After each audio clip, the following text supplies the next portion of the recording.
Hi hello ನಮಸ್ಕಾರ, welcome back to Akash cooking blog. ಇವತ್ತು tomato ಗೊಜ್ಜು ಯಾವ ರೀತಿ ಮಾಡೋದು ನೋಡೋಣ ಬನ್ನಿ.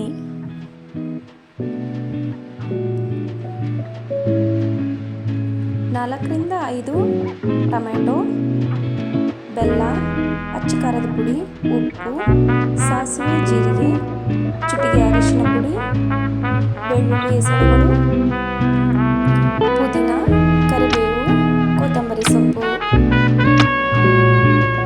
ಮೊದಲಿಗೆ ಟೊಮೆಟೊ ಹಣ್ಣು ಕಟ್ ಮಾಡಿಕೊಂಡು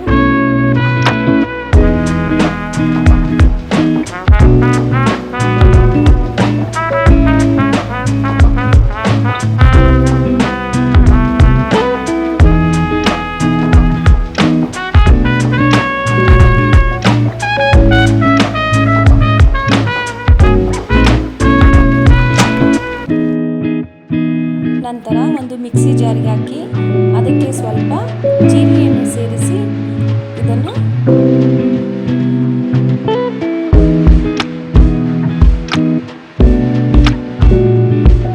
ರುಬ್ಬಿಕೊಳ್ಳಬೇಕು. ಒಂದು ಪಾತ್ರೆ ಬಿಸಿಗಿಟ್ಟು ಅದಕ್ಕೆ ಸ್ವಲ್ಪ ಆಯಿಲ್, ಸಾಸಿವೆ ಜೀರಿಗೆ ಸಿಡಿಯುವಾಗ ಬೆಳ್ಳುಳ್ಳಿ ಹೆಸರುಗಳನ್ನು ಹಾಕಿ ಬಾಡಿಸಿಕೊಳ್ಳಬೇಕು. ನಂತರ ಕರಿಬೇವನ್ನು ಸೇರಿಸಿಕೊಂಡು ಅದಕ್ಕೆ ರುಬ್ಬಿಟ್ಟಿರುವ ಟೊಮೆಟೊ ಪೇಸ್ಟನ್ನು ಸೇರಿಸಿಕೊಂಡು ಚೆನ್ನಾಗಿ ಬಾಡಿಸಿಕೊಳ್ಳಬೇಕು.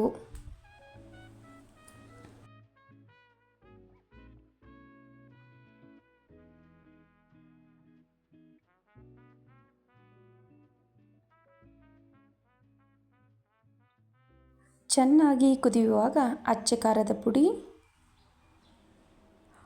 ರುಚಿಗೆ ತಕ್ಕಷ್ಟು ಉಪ್ಪು, ಚಿಟಿಕೆ ಅರಿಶಿನ ಪುಡಿ,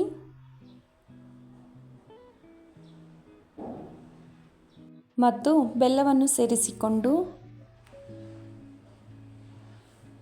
ಸರಿಯಾಗಿ ಮಿಕ್ಸ್ ಮಾಡಿ ಕುದಿಯಲು ಬಿಡಿ. 15ರಿಂದ 20 ನಿಮಿಷಗಳ ಕಾಲ ಸರಿಯಾಗಿ ಬೇಯಿಸಿಕೊಂಡು ನಂತರ ಕೊತ್ತಂಬರಿ ಸೊಪ್ಪು, ಪುದೀನವನ್ನು ಸೇರಿಸಿದರೆ ಟೊಮೆಟೊ ಗೊಜ್ಜು ಸವಿಯಲು ಸಿದ್ಧ. ಈ ವಿಡಿಯೋ ನಿಮಗೆ ಇಷ್ಟವಾದಲ್ಲಿ ಪ್ಲೀಸ್ ಲೈಕ್ ಮಾಡಿ, ಶೇರ್ ಮಾಡಿ, ಸಬ್ಸ್ಕ್ರೈಬ್ ಮಾಡಿ. ಧನ್ಯವಾದಗಳು. ಅನ್ನದಾತ ಸುಖಿನೋ ಭವಂತು.